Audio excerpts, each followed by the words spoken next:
तो next problem है हमारा, let the domain of the function f x equal to log of 3 plus 4x minus x square, और इन्होंने जो यहाँ पर बेस दे रखा है इस बार स्पेसिफिकली बता रखा है, बेस है यहाँ पर 6, यहाँ पर है 4 और यहाँ पर है 2, बी ए कॉमा बी, तो इन्होंने ये हमें डोमेन के बारे में बता रखा है और एक फंक्शन भी दे रखा है, if integration from 0 to b minus a of greatest integer function of x square dx equal to small p minus under root of q minus under root of r, where p, q and r they all belong to natural number n and the GCD मतलब greatest common divisor of p q r is coming equals to 1 and this symbol is representing the greatest integer function, then we have to find the value of p plus q plus r। बहुत direct formula, बहुत ही अच्छा और simple सा problem इन्होंने JEE mains के इस 2025 के definite integration के अप्रैल सेशन के अंदर इन्होंने ये पूछा है।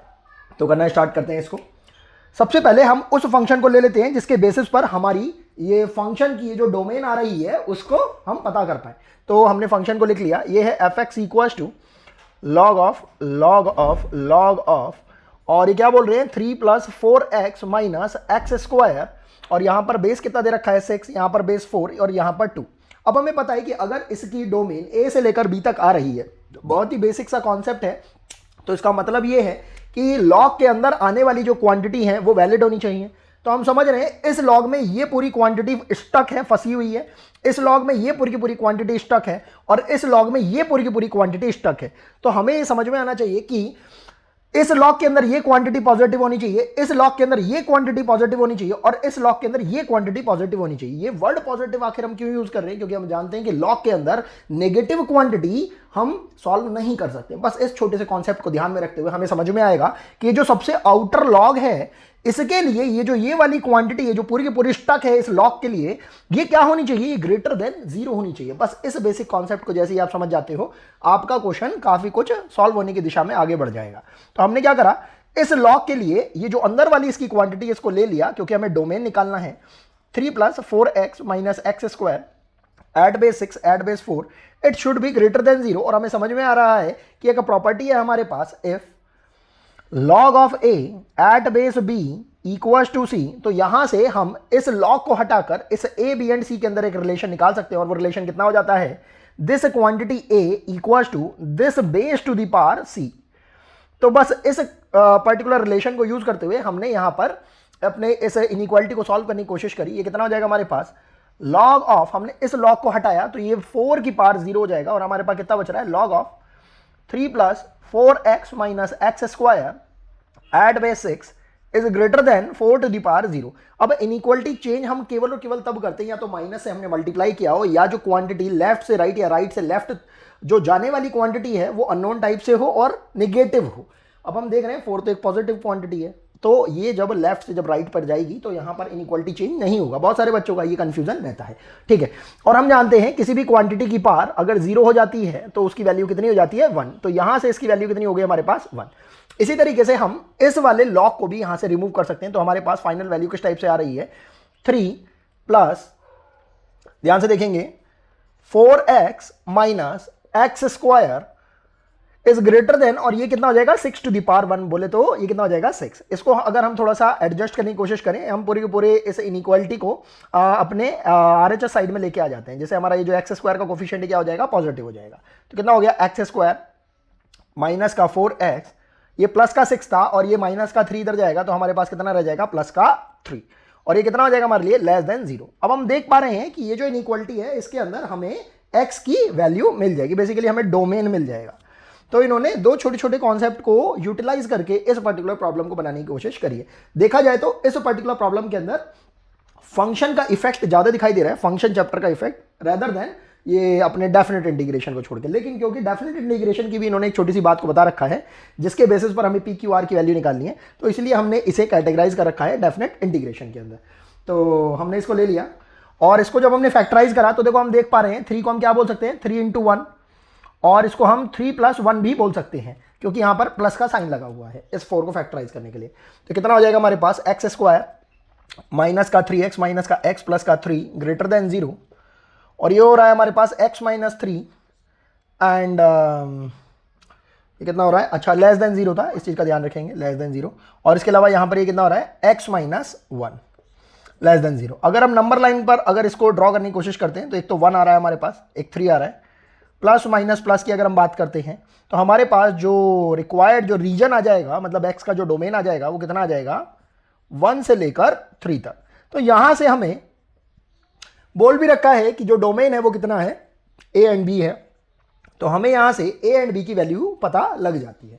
अब हम अपने एक्चुअल प्रॉब्लम पे आते हैं, जो कि इन्होंने बोल रखा है integration from 0 to b minus a of greatest integer function of x square d x equal to this much. बहुत ईजी है, हमने क्या करा, इंटीग्रेशन ले लिया 0 to b माइनस ए, बोले तो ये हमारे पास हो जाएगा कितना, 2, क्योंकि हम देख पा रहे हैं b माइनस ए, यहां पर ये जो हमें बता रखा है कितना हो जाएगा, 3 माइनस का 1, और ये हो गया हमारे पास 2। तो यहां पर हमने ग्रेटेस्ट इंटीजर फंक्शन को ले लिया dx, और इसके अभी के लिए RHS पार्ट को अभी हमने छोड़ दिया है। तो हमने क्या करा, इसके LHS पार्ट को ले लिया और अब इसको सॉल्व करने की कोशिश करते हैं। हमें क्या दिखाई दे रहा है कि ग्रेटेस्ट इंटीजर फंक्शन के अंदर अभी हमारे पास एक ऐसी क्वांटिटी, एक एक्स स्क्वायर वाली एक टर्म है। इस एक्स स्क्वायर वाली टर्म के लिए हमें इस तरीके से इमेजिनेट करते हुए चलना है कि लिमिट जो है हमारे पास 0 से लेकर 2 तक, इसको हमें इस तरीके से सेग्रीगेट करना है, इस तरीके से ब्रेक करके लिखना है, जिससे कि हमारा जो ग्रेटेस्ट इंटीजर फंक्शन है अपनी वैल्यू 0, 1, 2 मतलब कंप्लीट इंटीजर वैल्यू को ले पाए। तो अगर हम ध्यान से देखते हैं, एक्स स्क्वायर की वैल्यू जो 1 आ रही होगी वो कब आ रही होगी, वो 1 के लिए ही आ रही होगी। तो अगर हम यहां पर इसको अगर ब्रेक करना स्टार्ट करें, तो हम इसको ब्रेक करना स्टार्ट करते हैं, हम देख पा रहे हैं 0 से लेकर 1 तक अगर हम जाते हैं तो हमारे पास एट मोस्ट 1 वैल्यू पर इसकी वैल्यू 1 हो रही थी, लेकिन 0 से लेकर 1 तक के बीच की जितनी भी जो वैल्यू होंगी उसके अंदर एक्स स्क्वायर की वैल्यू 1 से छोटी ही रहेगी अगर 1 को छोड़ दिया जाए। तो ऑब्वियसली हम समझ पा रहे हैं ग्रेटेस्ट इंटीजर फंक्शन की वैल्यू हमारे पास कितनी आ पा रही होगी, 0 आ रही होगी। अब जब हम 1 से आगे बढ़ने की कोशिश करेंगे और अगर हम √2 तक अगर जाने की कोशिश करते हैं, तो हम जान रहे हैं कि अगर हमने 1 वैल्यू रखी तो यहां पर वैल्यू 1 आ रही है, लेकिन अगर हम x की वैल्यू √2 रखते हैं, क्योंकि ये जो लिमिट लगी हुई है एक्स स्क्वायर की लिमिट नहीं लगी हुई है, ये लिमिट किसकी लगी हुई है, x की लिमिट लगी हुई है, क्योंकि जिसके रिस्पेक्ट में हम इंटीग्रेशन कर रहे हैं वही हमारा वेरिएबल होता है। तो अगर हम ध्यान से देखें यहां पर, अगर x को हम 1 से लेकर कहां तक लेकर जाएं जिससे कि यहां पर हमारे पास एक्चुअल वैल्यू कितनी बन पाए, 1 बन पाए, क्योंकि हम देख रहे थे 0 से लेकर 1 तक गए तो वहां तक हमारे पास कितनी वैल्यू बन रही थी, 0। अब अगर हम 1 से लेकर √2 तक अगर हम जाते हैं तो हम समझ पा रहे हैं कि हमारे पास एक्स स्क्वायर की वैल्यू यहां पर कितनी बन पाएगी, 2 बन पाएगी। तो 2 से जस्ट पहले वाली वैल्यू तक हमारे पास, 1 से लेकर √2 से जस्ट पहले वाली वैल्यू तक हमारे पास इस ग्रेटेस्ट इंटीजर फंक्शन से क्या वैल्यू बन रही होगी, 1, वो भी हमने लिख ली। और इसी तरीके से इस √2 से जब हम और आगे बढ़ेंगे तो हमारे पास यहां पर वैल्यू इस ग्रेटेस्ट इंटीजर फंक्शन की अगर हम 3 लेकर आना चाहें तो वो कैसे बन पाएगी, अगर हम यहां पर वैल्यू लिख देते हैं √3, क्योंकि अगर हम x को √3 ले लेते हैं तो हमें समझ में आ पा रहा है कि वो √3 का स्क्वायर क्या बना के देगा हमें, 3। तो √2 से लेकर √3 तक हमारे पास यहां पर जो वैल्यू आ रही होगी ग्रेटेस्ट इंटीजर फंक्शन से वो कितनी आ रही होगी, 2 वैल्यू आ रही होगी, क्योंकि हम √3 को इंक्लूड नहीं कर रहे हैं, √3 से जस्ट पहले वाली वैल्यू उसको ले रहे हैं। अब यहां पर ये हमारे पास कितनी वैल्यू आ जाएगी, 2dx।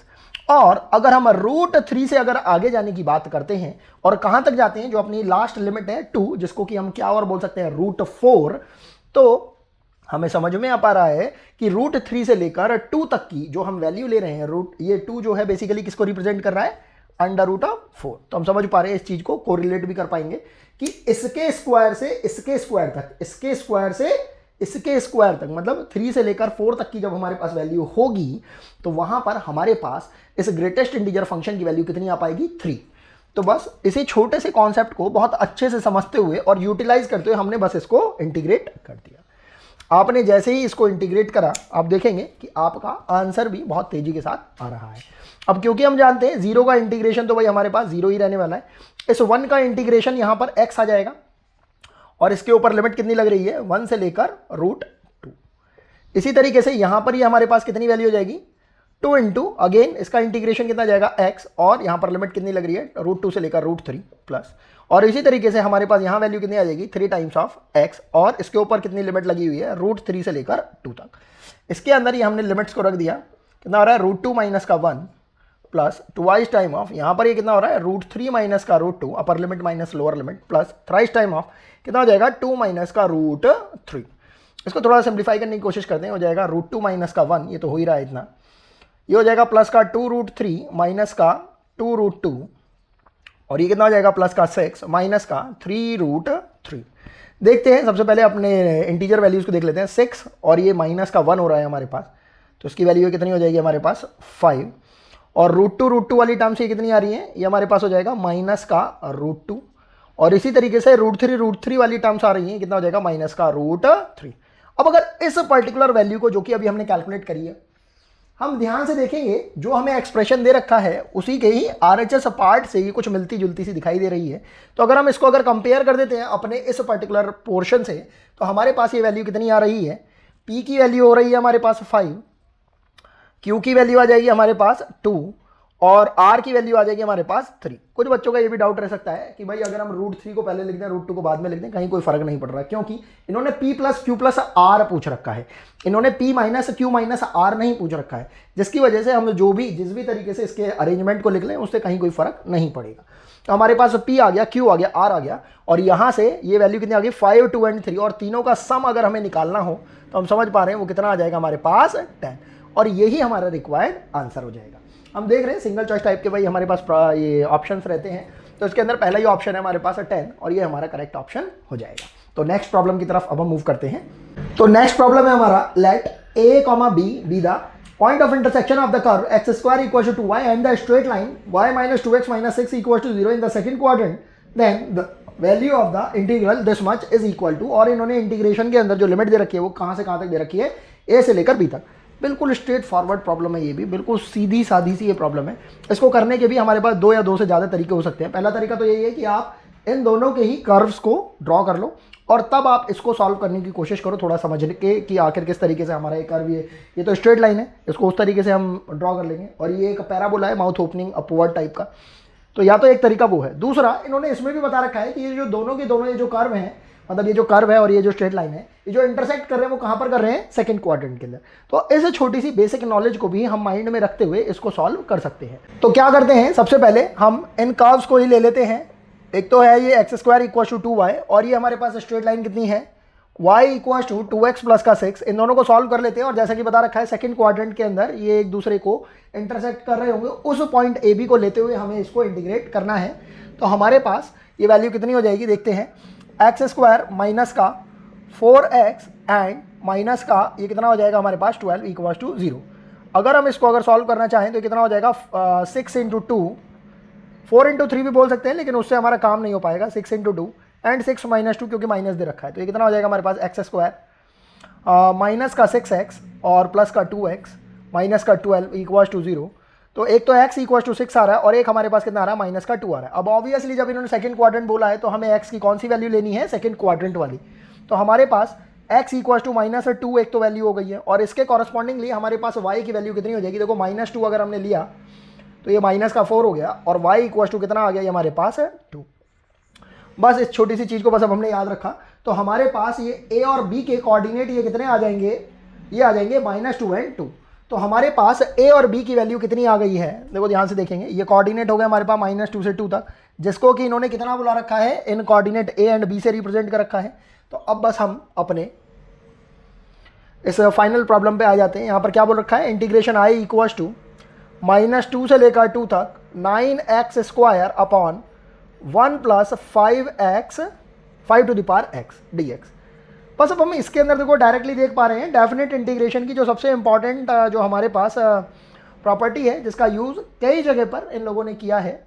और मैं तो जैसे देख रहा हूँ सारी इन प्रॉब्लम्स को, तो डेफिनेट इंटीग्रेशन के अंदर ऑलमोस्ट जितनी प्रॉब्लम्स हैं उसके अंदर इस प्रॉपर्टी को यूज़ किया है। और प्रॉपर्टी क्या है, integration from a to b fx dx, then it can also be written as integration from a to b f of a + b minus का x dx। इसके अलावा एक हमारे पास ऐसी भी प्रॉपर्टी है कि जब अगर हमारे पास फंक्शन अगर इवन टाइप का हो तो हम उसके अंदर बोल सकते हैं -a to a fx dx it can also be written as. ये केवल और केवल तभी यूज़ की जा सकती है जब हमारे पास फंक्शन कैसा हो, इवन फंक्शन हो। तो ये कितना हो जाएगा हमारे पास ट्वाइस टाइम ऑफ, और ये जो लिमिट -a से लेकर a तक है इसको हम कैसा बोल सकते हैं, 0 से लेकर a तक fx dx। बस इस छोटी सी चीज़ का बस अब हमें ध्यान रखना है। और ये हमारे पास कितना हो जाएगा, पहले हमने इस वाली प्रॉपर्टी को लगाया, तो इसको तो अभी के लिए हमने इक्वेशन नंबर 1 बोल दिया है। और जब हमने प्रॉपर्टी को लगाया a + b - x, तो ध्यान से देखते हैं a + b माइनस का x, तो अल्टीमेटली a प्लस बी करने पर तो ये वैल्यू कितनी हो रही है 2, माइनस का 2 बोले तो 0 हो जाएगा। तो x को हमें बेसिकली किससे रिप्लेस करना है, माइनस x से। तो ये हमारे पास हो रहा है -2 to 2 9, और x की जगह कितना आ जाएगा, माइनस का x whole square upon 1 plus 5 to the power minus का x dx। इसको थोड़ा सा सिंप्लीफाई करेंगे तो ये कितना हो जाएगा, integration -2 to 2 9 of x square upon 1 plus ये 5 टू द पावर माइनस का x, ये जो हमें देखो दिखाई दे रहा है, इसको हम 1 upon 5 to the power x बोल सकते हैं। और अगर हम एलसीएम भी ले लेंगे तो हमारे पास ये कितना हो जाएगा, इस 1 को हटा के ये टोटल हो जाएगा हमारे पास 5 to the power x plus 1 upon 5 to the power x dx। और अल्टीमेटली ये जो क्वांटिटी है कहाँ आ जाएगी, ऊपर आ जाएगी। तो इसे ऊपर भी लेके आ जाते हैं, क्योंकि समझ में तो आ ही रहा है कि आखिर करना क्या चाह रहे हैं। और अभी के लिए हमने इस इंटीग्रेशन को कितना बोल दिया, इक्वेशन नंबर 2। बहुत सिंपल है। अब हम देख पा रहे हैं कि अगर हमने इक्वेशन नंबर 1 और 2 को अगर एडअप कर दिया तो हमारी एक जो समस्या है, मतलब ये जो एक्सपोनेंट वाली ये जो टर्म है ये गायब हो सकती है। तो हमने क्या करा, दोनों को ही एडअप कर दिया, equation number 1 and equation number 2 को। किस तरीके से, एलएचएस पार्ट को एलएचएस पार्ट में और आरएचएस पार्ट को आरएचएस पार्ट में। और क्योंकि हम देख पा रहे हैं कि हमारे पास यहाँ पर ये जो लिमिट लगी हुई है वो सेम है दोनों के दोनों इक्वेशंस के अंदर, 1 एंड 2 के अंदर। तो ये कितना हो जाएगा, -2 से लेकर 2 तक। और जो जो कॉमन आ सकता है उसको हमने कॉमन ले लिया। तो कॉमन क्या आ रहा है, 9x स्क्वायर अपॉन का 1 plus 5 to the power x। ये जैसे ही हमने कॉमन लिया तो जो बच रहा है उसको हमने देखा ऊपर से, तो कितना आ जाएगा हमारे पास 1। और नीचे वाली इसी इक्वेशन से हमारे पास कितना कॉमन आ रहा है, 5 टू द पावर x। बस इस छोटी सी बात को बस हमने ध्यान में रखा। और हम देख पा रहे हैं ये 1 plus 5 to the power x से ये 1 plus 5 to the power x cancel out हो जाएगा, और जो बच रहा है वो हमने यहाँ पर देख ही रखा है। तो i की वैल्यू कितनी आ रही है, इस 9 को हमने बाहर कर लिया, तो 9/2 integration x square dx from -2 से लेकर 2 तक। अब हम देख पा रहे हैं कि एक्स स्क्वायर जो है ये कैसा सा फंक्शन है कि ये इवन टाइप का फंक्शन है। तो हम यहाँ पर ये अपनी प्रॉपर्टी सेकंड वाली इवन वाली, अगर इवन फंक्शन होता है तो वहाँ पर हम -a to a के लिए fx dx को लिख सकते हैं, 0 to a तक इंटीग्रेट करते हुए ट्वाइस टाइम को हम बाहर ले सकते हैं। तो उसी प्रॉपर्टी को अप्लाई करते हुए हमने क्या करा, इस -2 से 2 तक इसको क्या बोल दिया, 0 से लेकर 2 तक, और एक 2 जो हमारे पास है उसको हमने आगे न्यूमरेटर में लिख दिया। इस 2 से हमने इस 2 को कैंसिल आउट कर दिया। वैल्यू हमारे पास कितनी हो रही है, ध्यान से देखेंगे, एक्स स्क्वायर को जब हमने इंटीग्रेट कराया हो जाएगा x³ 3, और इंटीग्रेट करना है 0 से लेकर 2 तक। ये हमारे पास कितना हो रहा है, ध्यान से देखें, 3 से हमने 9 को उड़ा दिया 3 टाइम्स, और x³ के अंदर ये हमने वैल्यू पुट कर दी है 2। तो 2 का क्यूब माइनस का 0, तो वो इतना का इतना ही रह जाएगा, और 8 × 3 ये हमारे पास कितना आ रहा है, 24। और यही हमारा रिक्वायर्ड आंसर हो जाएगा। हम देख रहे हैं कि ये बिल्कुल ऐसा सा प्रॉब्लम था कि बिल्कुल हमें फ्री फंड में ये इन्होंने दिया था, जिससे कि हम अपने मार्क्स को स्कोर कर पाए। तो अभी तक जैसे हम इन प्रॉब्लम्स को देख रहे हैं तो हम समझ भी पा रहे हैं, डेफिनेट इंटीग्रेशन के जो प्रॉब्लम थे वो ऑलमोस्ट स्कोरिंग टाइप के ही दिए गए थे कि आप उनको ज़्यादा से ज़्यादा करके, जल्दी से जल्दी करके अपने मार्क्स को अच्छे से अच्छा स्कोर कर ले। तो नेक्स्ट प्रॉब्लम की तरफ हम मूव करते हैं। इसमें क्या बोल रखा है, find the value of 4 times of integration from 0 to 1 1 upon √ 3 plus x square plus √ 1 plus x square dx minus thrice time of log of √3। देखा जाए तो ये बहुत ही नॉन सेंसिकल टाइप की प्रॉब्लम पूछी गई है। इसमें कोई सेंस नहीं बन रहा है, क्योंकि इन्होंने यहाँ पर ये क्वांटिटी दे दी है, और आप सभी को भी पता है कि अगर 2 अंडर रूट एक साथ अगर किसी 1 के अपॉन में आ जाए या डिनोमिनेटर में आ जाते हैं तो उनको इंटीग्रेट करने के लिए सबसे पहले हमें उनके कॉन्जुगेट से मल्टीप्लाई डिवाइड करना पड़ता है। बस उसके बाद हमारा प्रॉब्लम अपने आप ही सॉल्व होता हुआ चला जाता है। और यहाँ ये इन्होंने कांस्टेंट टर्म ये देखो दे रखी है। तो मतलब प्रॉब्लम के अंदर इन्होंने कुछ भी ऐसा छोड़ा नहीं है जो कि हम करें और उसको सॉल्व करें। तो बहुत ही मतलब डायरेक्ट फॉरवर्ड ही प्रॉब्लम हो गया है, स्ट्रेट फॉरवर्ड प्रॉब्लम हो गया है। तो ले लेते हैं इसको अभी के लिए हमने इंटीग्रेशन आई मान लिया है, और केवल इतने ही पोर्शन को ले लिया है अभी के लिए हमने। तो ये कितना हो गया हमारे पास, 0 से लेकर 1 तक, 1 अपॉन ये जो भी दे रखा है √3 plus x square plus √1 plus x square, और हमने इस पूरे के ही कॉन्जुगेट से मल्टीप्लाई और डिवाइड दोनों ही कर दिया है। तो इसका कॉन्जुगेट हो जाएगा √3 plus x square minus √1 plus x square, और इससे क्योंकि जब हमने मल्टीप्लाई करा है तो हमें डिवाइड भी करना पड़ेगा। तो हमारे पास वैल्यू हो जाएगी √3 plus x square minus √1 plus x square. बस इसी चीज़ को बस अब हमें थोड़ा सा ध्यान में रखना है। ये कितना हो जाएगा हमारे पास, इंटीग्रेशन 0 से लेकर 1 तक ऊपर तो रहेगा under root of 3 plus x square minus under root of 1 plus x square. नीचे देखिए अगर हम थोड़ा सा ध्यान देंगे ये a plus b into a minus b type से बन रहा है, तो a square minus b square बन जाएगा। और यहाँ पर भी हम डायरेक्टली देख पा रहे हैं कि ये कितना हो रहा है 3 प्लस का एक्स स्क्वायर और इसमें से माइनस कितना हो रहा है 1 माइनस का 1 प्लस का एक्स स्क्वायर। ये देखते के साथ भी समझ में आ रहा है कि एक्स स्क्वायर से एक्स स्क्वायर तो कैंसिल आउट हो रहा है। यहाँ पर माइनस का 1 बचेगा, ये प्लस का 3 है, तो यहाँ से 2 डिनोमिनेटर में बाहर आ रहा है। तो 1/2 ये हमने बाहर ले लिया है और इंटीग्रेशन का साइन लग गया है 0 से लेकर 1 तक। अभी के लिए हमने बड़ा ब्रैकेट लगा दिया है। Under root of 3 plus x square minus under root of 1 plus x square, और इसको अभी के लिए हमने इस तरीके से रख लिया है, ठीक है ना। हाँ, ऐसे कर लिया है, ठीक है, ऐसे कर लेते हैं, ऐसे। अब अगर आपको integration of under root of a square plus x square या x square plus a square अगर ये याद है तो आप इस प्रॉब्लम को बहुत ही ईजिली कर सकते हैं। चाहो तो आप इसे यहाँ पर लिख भी सकते हो। इंटीग्रेशन होता है हमारे पास integration of under root of a square plus x square, ये हमारे पास हो जाएगा half of x under root a square plus x square plus a square log of modulus of x plus under root of a square plus x square, या x square plus a square भी आप इसको बोल सकते हो। कहीं से कहीं तक भी कहीं कोई दिक्कत नहीं है।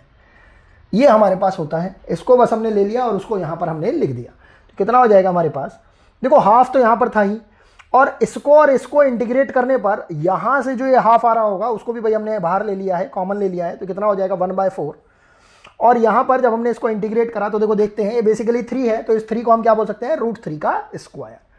तो यहाँ पर ये हो जाएगा x into under root of a square plus x square, चाहे x square plus a square, x square plus a square मतलब 3 log of modulus of x plus under root of a square plus x square. इतना ये अभी के लिए हमारे पास आ रहा है।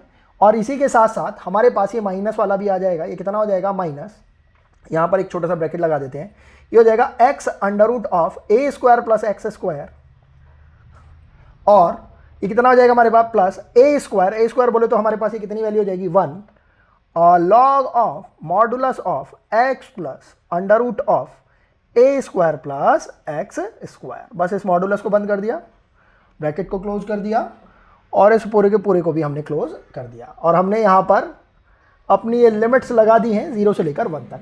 यहाँ पर हम एक छोटा सा चेंज और कर सकते हैं कि ये जो माइनस लगा हुआ है इसकी भी हम अंदर मल्टीप्लाई कर देते हैं, क्योंकि ये माइनस ये वाला था, और यहाँ पर भी ये कितना हो जाएगा हमारे पास माइनस। बस हमारा ये काम खत्म हो जाता है। अब बस हमें करना क्या है, हमें ये जो 1 है इसको सिंपल से इसके अंदर सेटिस्फाई कराना है, और उसके बाद फिर हम इस 0 को भी इसमें सेटिस्फाई करा सकते हैं। तो हमने सबसे पहले अपर लिमिट को इसके अंदर सेटिस्फाई कराया, कितना हो जाएगा हमारे पास 1/4 टाइम्स। ध्यान से देखते हैं, जब 1 को सेटिस्फाई कराया तो ये कितना हो रहा है हमारे पास 1 इंटू ये 3 प्लस 1 का स्क्वायर हमारे पास हो जाएगा 4, तो ये कितना हो जाएगा 2 plus 3 times of log of ये 1 प्लस ये कितना हो जाएगा, ये हमारे पास 2 हो जाएगा। तो ये कितना आ रहा है, ये log 3, सबका बेस ई चल रहा है अभी यहाँ पर माइनस। यहाँ पर ये जब हमारे पास 1 आएगा तो 1 प्लस 1 ये कितना हो जाएगा √2। कैलकुलेशन बस हमें बहुत ही सोच के समझ के संभल के करनी है। तो जब 1 यहाँ पर रखा तो ये हमारे पास कितना हो जाएगा माइनस लॉग ऑफ, ध्यान से देखते हैं 1 प्लस 1 और ये कितना हो जाएगा हमारे पास 3 हो रहा है हमारे पास, नहीं 1 प्लस √2, ये हो रहा है हमारे पास 1 प्लस √2। ध्यान से देखेंगे यहाँ पर, हाँ यही एक गलती करने के हमारे चांस हो सकता था। अब हम क्या करते हैं, इसके अंदर अब लोअर लिमिट को अब लगाने की कोशिश करते हैं। यहाँ पर ही हमारे पास ये लोअर लिमिट है। इस 0 को जब हमने यहाँ पर पुट करा तो देखो जब हमने लोअर लिमिट लगाई तो ये वैल्यू 0 रखा, तो यहाँ पर ये कितना आ जाएगा हमारे पास 3 लॉग ऑफ, देखो ये तो देखो 0 ही हो रहा है, लेकिन यहाँ पर ये कितना आ रहा है हमारे पास √3। Very good. और फिर जब माइनस लगेगा तो देखो ये 0 हो जाएगा, और 0 रखने पर ये 0 और log 1 की वैल्यू भी ये कितनी होती है हमारे पास 0 होती है। इतनी वैल्यू हमारे पास आ रही है। बस अब हमने इसको अच्छे से लिख लिया। कैलकुलेशन बहुत ज़्यादा इंपॉर्टेंट चीज़ होती है जिसको कि हमें ध्यान से करना होता है। अब हमने क्या करा, ये तो वैल्यू आई थी हमारे पास किसकी, इंटीग्रेशन आई की। इस इंटीग्रेशन आई की वैल्यू को हमने उठा के अब किसमें पुट कर दिया है, अपने इस एक्सप्रेशन के अंदर।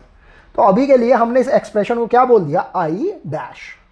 तो आई डैश के अकॉर्डिंगली ये पूरा का पूरा आई डैश था हमारे पास। तो अगर हमने उसके अंदर इस वैल्यू को आई को हमने क्या माना था, केवल और केवल इतना छोटा सा ये जो पोर्शन था जिसके अंदर हमने 4 भी नहीं लिया था, अगर वो लगा देते हैं तो देखो 4 से ये 4 तो कैंसिल आउट हो जाएगा और ये पूरी की पूरी वैल्यू आ जाएगी और उसके अंदर से ये हमें बस माइनस करना होगा। तो ये वैल्यू हमने लिख ली और थोड़ा सा संभल के लिखी। ये 2 है, ये माइनस का √2 है, इसको ले लिया 2 माइनस का √2, इसको एक साथ कर लिया। एंड ये 3 log 3 है और ये यहाँ पर 3 log 3 है और ये हमारे पास हो गया, देखो माइनस का 3 log √3 है और इसको चाहो तो आप अभी के लिए 3 की पावर 1/2 बोल सकते हो और वो 1/2 कहाँ पर आ जाएगा, यहाँ पर आ जाएगा। तो हम बोल सकते हैं माइनस का 3/2 log 3, क्योंकि log की प्रॉपर्टी अगर हमें याद है तो हम इसे बहुत इजीली सॉल्व करते हुए चले जा सकते हैं। तो माइनस का 3/2 log 3 और ये 3 log 3 हो रहा है, तो ये इसमें से जब माइनस हो जाएगा तो हम देख पा रहे हैं इन दोनों को हटा के हमारे पास कितना बचेगा, 3/2 log of 3, बस इतनी सी बात है। तो इसको भी भाई हमने लिख लिया, प्लस का 3/2 log of 3 एंड हमारे पास एक वैल्यू ये भी बच रही है माइनस का log of 1 प्लस का √2। इन सब के अलावा हमारे पास एक क्वांटिटी और है और वो क्वांटिटी कहां पर है, यहां पर है, जिसको कि हम बोल सकते हैं माइनस का 3 log of √3 की बजाय हम इसको बोल सकते हैं 3 और इसकी भी होल पावर कितनी आ जाएगी, √3 की वजह से 1/2 और 1/2 कहां पर आ जाएगा, यहां पर। हम देख रहे हैं ये क्वांटिटी और ये क्वांटिटी रिपीट हो रही है, तो हमारे पास फाइनल आंसर आ रहा है 2 minus √2 minus log of 1 plus √2। और क्योंकि बेस तो बताने की जरूरत नहीं है, कैलकुलस के अंदर हम इन जनरल जो बेस लेते हैं वो कितना लेते हैं, एक्सपोनेंट ई। तो इसी चीज़ को ध्यान में रखते हुए हमारे पास ये हमारा क्या हो जाएगा, रिक्वायर्ड आंसर हो जाएगा। और इस आंसर को जब हम मैच करने की कोशिश करते हैं तो देखो 2 minus √2 minus log of 1 plus √2, यही हमारा रिक्वायर्ड एंड करेक्ट आंसर हो जाएगा। आई होप आपको ये प्रॉब्लम समझ में आ रही होगी। बहुत ही सिंपल सी स्ट्रेट फॉरवर्ड सी प्रॉब्लम है, एनसीईआरटी से थोड़ा सा ऊपर लेवल की है और आरडी शर्मा जो स्कूल लेवल की आती है उससे थोड़ा सा ये नीचे की प्रॉब्लम है। तो नेक्स्ट प्रॉब्लम की तरफ अब हम मूव करते हैं। इसमें क्या बोल रखा है, let this type denote the greatest integer function if integration from 0 to e to the power 3 and greatest integer function of 1 upon e to the power x minus 1 dx equals to alpha minus log of 2 at base e, then we have to find the value of alpha cube। ये एक numeral type का, integer type का ही problem था। और देखा जाए तो definite integration के अंदर जितने भी प्रॉब्लम पूछे गए थे सेशन 1 के अंदर, सेशन 2 के अंदर, चाहे अप्रैल सेशन के अंदर और चाहे जनवरी सेशन के अंदर, वैसे तो ये हम अप्रैल सेशन का लास्ट प्रॉब्लम ये कर रहे हैं, तो सारे ही प्रॉब्लम्स में मिला के जो ऑलमोस्ट 24-25 के अराउंड जितने भी हमने टोटल प्रॉब्लम देखे होंगे, उन सारे ही प्रॉब्लम में सबसे अच्छा प्रॉब्म यही है। ये हम सबसे लास्ट में कर रहे हैं, थोड़ा समझने वाला प्रॉब्लम है और देखेंगे कि आखिर इन्होंने कितने अच्छे से, कितनी बारीकी से यहाँ पर e to the power x के फंक्शन को यूटिलाइज किया है। तो हमारे पास बस इन्होंने इस फंक्शन को दे रखा है और लिमिट दे रखी है 0 से लेकर e टू द पावर 3 को।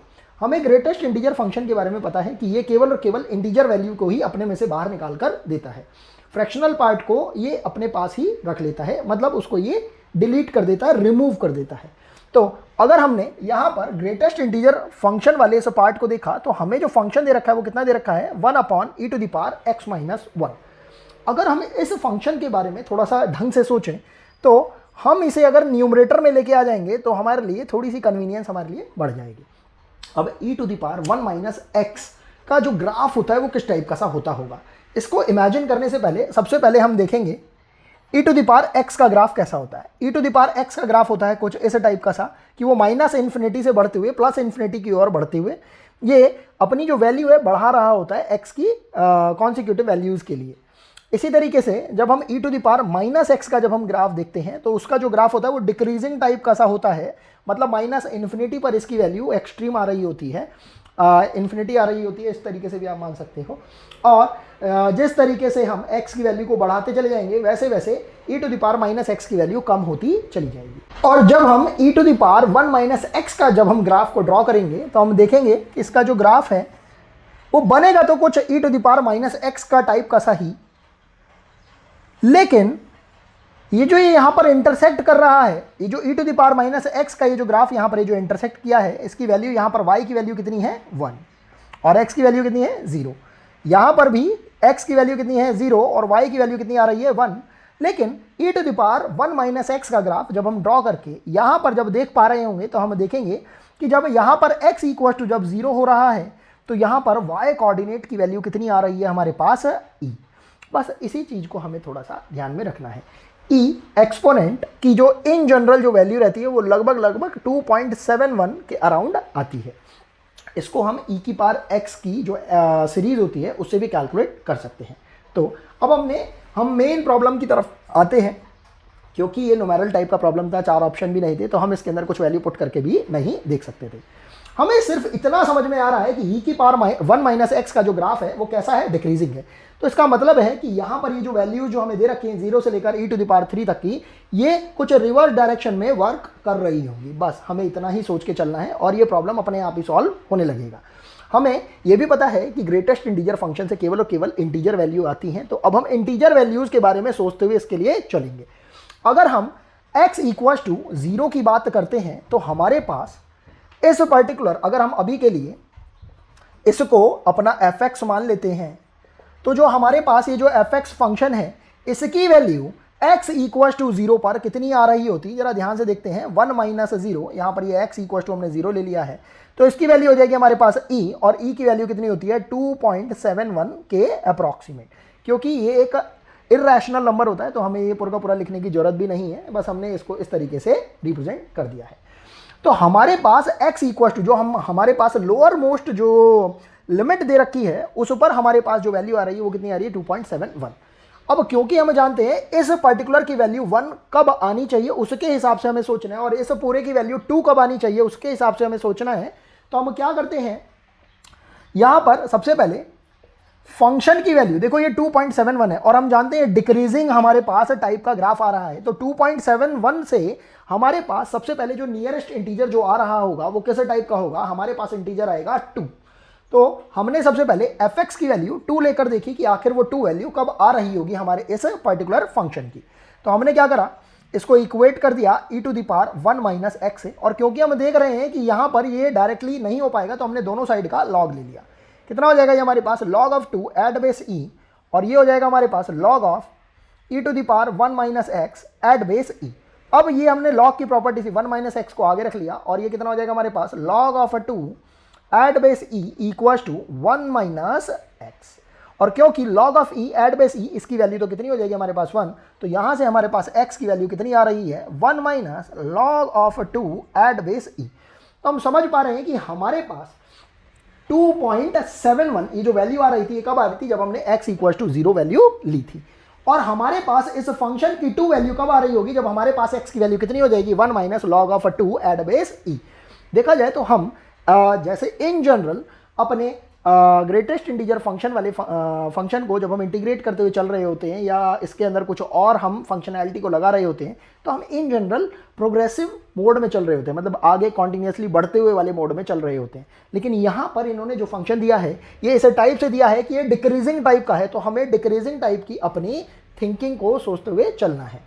तो यहाँ पर हमारे पास जो वैल्यू आ रही है सबसे पहले स्टेज के अंदर f ऑफ x की 2 कब आ रही है, जब x की वैल्यू कितनी हो जाएगी 1 minus log of 2 at base e। इसी तरीके से हमें इस 2 से फंक्शन की वैल्यू, इस फंक्शन की वैल्यू जब 2 से जब 1 की ओर जा रहे होंगे, मतलब जब इस फंक्शन की वैल्यू 1 आ रही होगी उसके लिए भी सोचना पड़ेगा। तो हमने फंक्शन की वैल्यू 1 के लिए भी सोचा, वो कितना हो रहा होगा हमारे पास, जब हमने फंक्शन की वैल्यू 1 ली तो कितना हो जाएगा e to the power 1 minus x, और 1 इस फंक्शन की वैल्यू केवल और केवल तभी आ रही होगी जब e टू द पावर हमारे पास क्या आ रहा होगा 0। अगर हम इन दोनों को कंपेयर कर देंगे तो हमारे पास x की कितनी वैल्यू आ जाएगी 1। तो हमें यह भी समझ में आ रहा है कि जब हमारा फंक्शन की वैल्यू 0 से लेकर e टू द पावर 3 तक जब हम इसे इंटीग्रेट कर रहे होंगे तो इस ग्रेटेस्ट इंटीजर फंक्शन के लिए 2.71 से पहले तो हमारी वैल्यू कहां से कहां तक जा रही होगी, 2 तक जा रही होगी। ये तो फंक्शन की वैल्यू आ रही है हमारे पास, ध्यान से देखेंगे फंक्शन की वैल्यू। तो फंक्शन की वैल्यू 2.71 से लेकर 2 तक जब हम जाएंगे तो हमारे पास वैल्यू कैसी आएगी, ग्रेटेस्ट इंटीजर फंक्शन की 2। उसके बाद हमारी वैल्यू कहां से कहां तक जाएगी, 2 से लेकर 1 तक जाएगी, और फिर 1 से लेकर वो 0 तक वेरी करेगी। तो हमारे पास एक वैल्यू x इक्वल टू 1 की भी आ गई है। उसके अलावा अगर हम अपने इस फंक्शन की बात करते हैं f x equal to e to the power 1 minus x के अंदर, अगर हम 1 से भी और आगे की अगर बात करते हैं x की वैल्यू से, तो अगर हम x की वैल्यू को e क्यूब रख देते हैं तो हम देख पा रहे हैं कितना हो जाएगा, x equals to e to the power 3 रखने पर ये हो जाएगा e to the power 1 minus e cube. ध्यान से देखते हैं, अब e तो हमें पता है कि कितनी वैल्यू होती है, अप्रॉक्सीमेटली 2.7 के अराउंड आती है। अगर हम e का क्यूब करेंगे तो वो वैल्यू भी हमारे पास 1 से ग्रेटर ही आएगी। इसका मतलब होगा कि e टू द पावर ये जो क्वांटिटी आ रही है, पावर वाली क्वांटिटी, वो नेगेटिव आ रही है। मतलब ये जो क्वांटिटी है हमारे पास 1 से छोटी आएगी। और हम चाहें तो ऐसा भी बोल सकते हैं कि ये जो क्वांटिटी है हमारे पास 0 से लेकर 1 के बीच में ही बिलोंग करते हुए आएगी। अब जब हम देख रहे हैं कि ग्राफ हमारा डिक्रीजिंग टाइप का है, तो ऑब्वियसली जैसे जैसे हम x की वैल्यू को बढ़ा रहे हैं वैसे वैसे हमारे पास जो वैल्यू है अपने फंक्शन की वो कैसी आएगी, डिक्रीजिंग टाइप की आएगी। तो अगर हम अपने इस ओरिजिनल फंक्शन की बात करते हैं, इंटीग्रेशन की बात करते हैं, और इसको जब हम इंटीग्रेट करते हैं तो हमारे पास ये किस तरीके का फंक्शन हो जाएगा, हम देख पा रहे हैं। सबसे पहले हमने इसको इंटीग्रेट करा 0 से लेकर, क्योंकि 0 पर हमारे पास वैल्यू कैसी आ रही है, हाईएस्ट आ रही है। और 0 हम क्यों ले रहे हैं, क्योंकि हमें प्रॉब्लम के अंदर कहां से शुरुआत करने के लिए बोला गया है, 0 से। तो 0 से लेकर जब हम x equals to 1 minus log of 2 at base e तक जा रहे हैं, तो हमारे पास फंक्शन की वैल्यू कहां से कहां तक वेरी कर रही है, 2.71 से लेकर फंक्शन की वैल्यू 2 तक वेरी कर रही है। तो ऑब्वियसली ग्रेटेस्ट इंटीजर फंक्शन की वैल्यू कितनी आएगी, हमारे पास 2 आएगी। अब जब हम इससे थोड़ा सा आगे बढ़ेंगे तो 1 minus log of 2 at base e से हमें कहां तक जाना पड़ेगा, फंक्शन की वैल्यू 1 तक के लिए। जब हम फंक्शन की वैल्यू 1 तक के लिए जब मूव करेंगे, मतलब हमारे पास फंक्शन की वैल्यू 2 से लेकर जब हम 1 तक मूव कर रहे होंगे, तो हमारे पास जो लिमिट्स हैं वो कहां से कहां तक वेरी कर रही हैं, 1 minus log of 2 at base e से 1 तक। तो हमारे पास ये फंक्शन की वैल्यू कितनी हो रही है यहाँ पर, 1। उसके अलावा जब हम और थोड़ा सा आगे मूव करते हैं तो हम देख पा रहे हैं 1 से आगे हम जितना भी आगे मूव कर रहे हैं वो सारी की सारी वैल्यूज हमें 1 से छोटी ही देंगी। अब जब सारी ही वैल्यू हमें 1 से छोटी मिलेंगी तो ऑब्वियसली हमारे पास चाहे लिमिट ई क्यूब लगा के दे दें और चाहे ई की पावर 20 लगा के दे दें, उससे क्या कहीं कोई फ़र्क पड़ पाएगा, नहीं, कहीं कोई फ़र्क नहीं पड़ेगा। तो मतलब हमारा ये जो ग्रेटेस्ट इंटीजर वाला जो फंक्शन है इसकी वैल्यू इस 1 से आगे चाहे हम कितनी भी लिमिट को ले लें, ई क्यूब ले लें, ई की पावर 20 ले लें, चाहे ई की पावर 1000 ले लें, हमारे पास आगे आने वाली जो वैल्यू है वो कहां से कहां तक ही बिलोंग करते हुए हमें मिलेगी, 0 से लेकर 1 तक। क्योंकि 1 वैल्यू पर हमें यहां पर कितनी वैल्यू मिल रही थी, फंक्शन की 1 वैल्यू मिल रही थी, जिसको कि हमने यहां पर इंक्लूड कर लिया है डिक्रीजिंग फंक्शन की वजह से। तो ये वैल्यू हो जाएगी हमारे पास 0, क्योंकि 1 से छोटी वैल्यू के लिए ग्रेटेस्ट इंटीजर फंक्शन की वैल्यू कितनी आती है, 0। तो इतना ही हमारे पास हो गया है और इसको हमने थोड़ा सा सिंप्लीफाई कर लिया। अब इसकी वैल्यू तो हमारे पास 0 ही रहेगी। इसको जब हम इंटीग्रेट करेंगे तो ये कितना हो जाएगा, twice time of 1 minus log of 2 and minus का 0, उसका खैर कोई मीनिंग नहीं है, प्लस, और जब हम इसको इंटीग्रेट करेंगे तो यहां से वैल्यू आ रही है 1 माइनस 1 प्लस का log of 2 at base e. थोड़ा सा सिंप्लीफाई कर लेंगे, कितना हो जाएगा, 2 minus log of 2 at base 2, ये ट्वाइस टाइम हो जाएगा, इसमें भी मल्टीप्लाई हो रही है, प्लस 1 से 1 को कैंसिल आउट कराए, कितना हो रहा है, log of 2 at base e. थोड़ा और सिंप्लीफाई कर लेंगे, कितना हो जाएगा, 2 minus log of 2 at base e. और ये वो वैल्यू हो रही है जो कि हमें इस इंटीग्रेशन की बता रखी है। अब इस इंटीग्रेशन की वैल्यू इन्होंने यहां पर बता भी रखी है, वो कितनी आ रही है, alpha minus log of 2 at base e. और इसके अकॉर्डिंगली अगर हम कंपैरिजन करते हैं तो हमें अल्फा की वैल्यू पता लग पा रही है, अल्फा इक्वल टू कितना आ रहा है हमारे पास, 2। और उसके अकॉर्डिंगली अगर हमें वैल्यू फाइंड आउट करनी हो अल्फा क्यूब की, तो अल्फा क्यूब की वैल्यू हो जाएगी आपके पास 8, और यही हमारा रिक्वायर्ड आंसर हो जाएगा। आई होप आपको ये प्रॉब्लम समझ में आ रही होंगी। हैं तो सारी ही प्रॉब्लम्स बहुत ही सिंपल टाइप से, स्ट्रेट फॉरवर्ड टाइप की, लेकिन कुछ प्रॉब्लम्स के अंदर कॉन्सेप्ट भी बहुत अच्छे से लगाना पड़ता है, सोचना पड़ता है, और ये भी देखना पड़ता है कि आखिर ग्राफ की वजह से हमें कितनी हेल्प मिल पा रही है। फिर भी अगर आपको कोई भी किसी भी प्रॉब्लम के अंदर डाउट रहता है या परेशानी रहती है तो आप कमेंट सेक्शन के अंदर प्लीज़ पूछ सकते हैं मेरे से। और मैंने अपनी आईडी भी बता रखी है, टेलीग्राम आईडी, आप वहाँ पर भी मेरे से कांटेक्ट कर सकते हैं। आज के लिए सिर्फ इतना ही, मिलते हैं आपसे नेक्स्ट वीडियो के अंदर। अभी के लिए थैंक्स फॉर वॉचिंग।